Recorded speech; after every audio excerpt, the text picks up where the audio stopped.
O dilema de Eutífron e a moralidade objetiva. Pense nessa questão. Algo é bom porque Deus manda, ou Deus manda porque é bom? Essa pergunta, feita por Sócrates há mais de 2000 anos, ainda ecoa como uma pedra no sapato dos debates sobre moralidade. Parece simples, mas carrega um peso gigantesco. Se a primeira opção for verdadeira, isto é, algo é bom porque Deus manda, a moral é arbitrária. Deus poderia mandar que a crueldade fosse uma virtude, por exemplo. Se a segunda opção for verdadeira, isto é, Deus manda porque algo é bom, então a bondade existe independente de Deus, e Deus não é a base da moral. Bonito dilema, certo? Mas será que estamos diante de um dilema real, ou só de uma armadilha filosófica bem montada? Antes de responder, diga-me, você já parou para pensar por que chamamos algo de certo ou errado? Por que você se indigna quando vê uma injustiça? De onde vem esse senso profundo de que certas coisas não deveriam acontecer? Se a vida é apenas um acidente cósmico, por que falar em certo e errado? Não seria tudo apenas gosto pessoal, como preferir sorvete de chocolate ou baunilha? Agora vamos voltar ao dilema de Eutífron.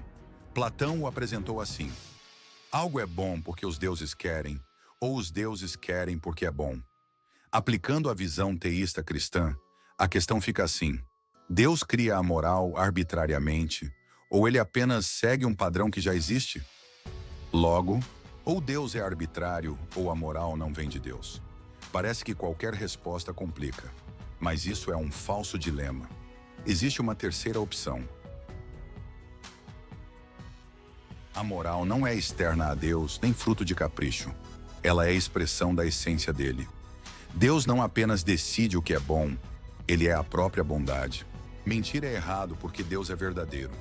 Amar é certo porque Deus é amor. Isso muda tudo.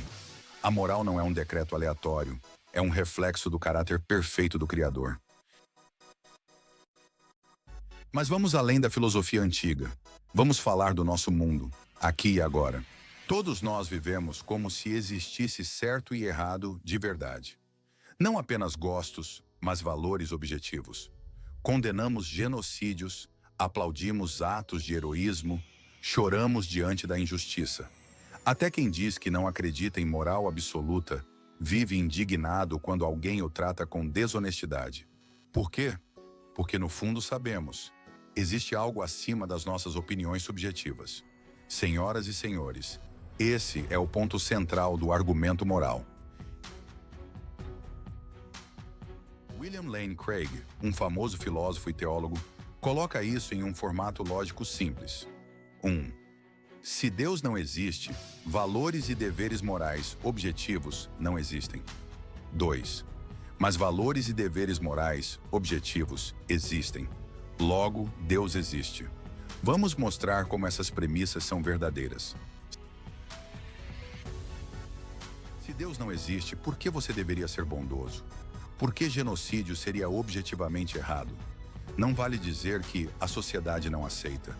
Sociedades já aceitaram sacrifícios humanos, genocídios e coisas ainda piores. Se tudo é relativo, Hitler não estava objetivamente errado. Ele só tinha preferências evolutivas diferentes. Consegue engolir essa ideia? Nem você acredita nisso. E sabe por quê? Porque você nasceu com a lei moral gravada no coração, como disse Paulo no livro bíblico de Romanos capítulo 2. A lei moral está aí, te incomodando quando você erra. Está clamando quando vê injustiça. Ela aponta para algo maior que nós. Mas talvez você diga, ok, valores existem, mas não precisamos de Deus. Eles existem por si mesmos, como fatos brutos da realidade. Essa é uma saída elegante do ateu sofisticado. Mas vamos analisar. Como um valor abstrato pode te obrigar a fazer algo? Como um conceito flutuando no vácuo tem autoridade sobre você? Sem uma mente por trás, esses valores são como placas de trânsito perdidas no deserto. Existem, mas não servem para nada. Outra objeção comum é a evolução. Nós desenvolvemos o senso moral porque isso ajudou a espécie crescer. Tudo bem, mas isso só explica como nos comportamos, não por que devemos nos comportar assim. A evolução gera instintos, não obrigações. Se amanhã ser egoísta aumentasse as chances de sobrevivência, egoísmo seria certo. Se a evolução tivesse premiado o canibalismo, isso seria moral?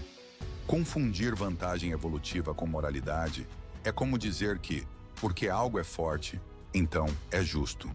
É a falácia naturalista. Transformar é em deve ser. Também culturas variam em costumes, mas compartilham princípios básicos. Não matar, não roubar, não mentir. Essa universalidade aponta para algo gravado em nós, não para um código inventado ao acaso. Agora preste atenção. Mesmo os que negam moral objetiva não vivem assim. Eles reclamam de injustiça, lutam por direitos, exigem que suas causas sejam respeitadas. Mas se tudo é relativo, por que protestar? Sem Deus, tudo é permitido. Tudo. E se isso te soa absurdo, parabéns. Seu senso moral acabou de denunciar a realidade que você tenta negar. O apóstolo Paulo escreveu que mesmo os que não têm lei, mostram que a lei está escrita em seus corações. Essa voz interior que você ouve quando erra, não é fruto do acaso. É a assinatura de um Criador. E é por isso que Jesus disse que o Espírito Santo convenceria o mundo. O mundo seria convencido do pecado, da justiça e do juízo. João 16:8. Porque a justiça é mais que um desejo, é um reflexo do caráter de Deus. Então eu te pergunto, qual mundo faz mais sentido? Um universo frio, sem propósito, onde moralidade é só uma ilusão evolutiva? Ou um universo onde sua indignação contra a injustiça e sua busca por bondade tem fundamento real? Porque há um Deus que é a própria fonte do bem. No final, não é só uma questão filosófica. É sobre quem você é e por que você existe. Se não há Deus, tudo o que você sente, essa indignação diante da injustiça, esse desejo por amor verdadeiro, essa angústia diante do mal, tudo isso não passa de reações químicas no cérebro. Só isso. Nenhum ato é realmente errado. Nenhuma bondade é realmente certa. É tudo ilusão evolutiva. Mas você não vive assim. Ninguém vive. No fundo, nós sabemos. Certas coisas são erradas. E ponto. Certas atitudes são belas, nobres, justas. E ponto. Isso não vem da biologia.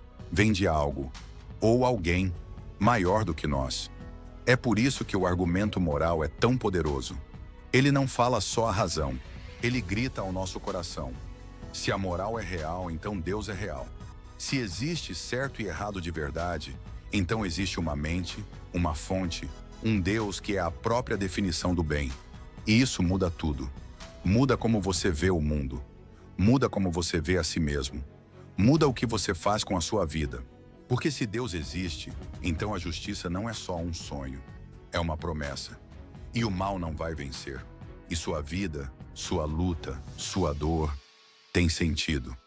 Essa não é apenas uma boa ideia, é uma boa notícia. E é isso que forma o argumento moral para a existência de Deus. Se esse vídeo te tocou, compartilhe. Curta. Comente. Na descrição tem uma matéria completa para você aprofundar mais nesse tema. E acima de tudo, lembre-se. Não ignore essa voz interior que te chama para o bem. Talvez seja o próprio Deus falando com você.